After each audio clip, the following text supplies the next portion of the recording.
said yourself, we're the better men. This is the time to prove it. There are thousands of men on those ships that are just following orders. I've been at the mercy of men just following orders. Never again. Charles's power, I think, is sort of like the personification of empathy. And you can't hide anything from him, you can't hide how you're feeling, you can't hide what's happened to you in your life. And at the particular time that he meets Eric, Eric is emitting the most incredible rage and exposing the most incredible pain and torture that he's been through. And I think for Charles, he's never actually connected with somebody as much as that, and he has, whether Eric likes it or not, he's got a brother immediately. The great thing about these two characters is they're really sort of interdependent, you know, and just sort of make it quite brief, it's like Eric wouldn't have become Magneto without Charles's help. That's the kind of irony of it. His powers were quite limited, you know, until Charles was like, this could be something way greater, you haven't harnessed the full potential of this. And only through letting down his many defenses does he manage to actually unleash that. And that's what's kind of interesting, you know, they almost create each other.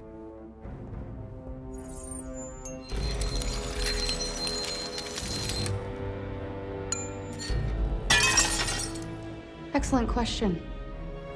Though I wouldn't call it a war exactly. That suggests both sides stand an equal chance of winning. To have that available to you as an actor is a huge gift. You know, you don't usually get that massive amount of backstory. You don't have it available to you. So the minute I found out I, got the role, I went out and got as many comic books as I could, because I wasn't familiar with the X-Men comics or films really, so I had a really great time researching the character and just enjoying the comic books. They're just kids. No, they were kids. Shaw has his army. We need ours. We'll have to train. We can't stay here. We've got nowhere to go. Yes, we do. This is yours. No, it's ours. Come on, time for the tour.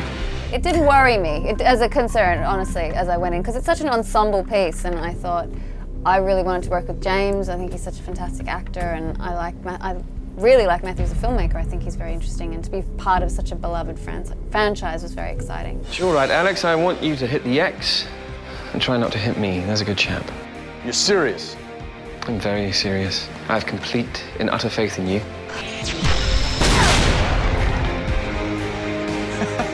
All it says is that I came from a foster family. You can always discover that I've had this brother. In the comics, they're separated, and they're put in a foster home and separated the entire time. So they find each other later in life and then realize that they're both mutants separately. So I think that's still open. There's gray area even in the relationship between Magneto and Shaw. I don't want to give away too much about the beginning of the movie, but they have kind of a horrible beginning, and yet I feel very, paternal towards him, and he has this element that, he feels like I did in some ways sort of make him who he is, So it's great. Yeah.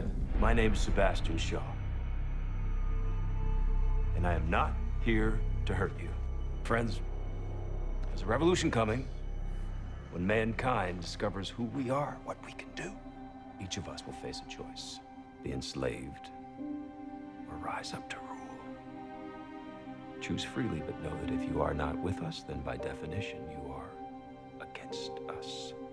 I don't think they're bad. I think they're just they have a different approach to mutant equality.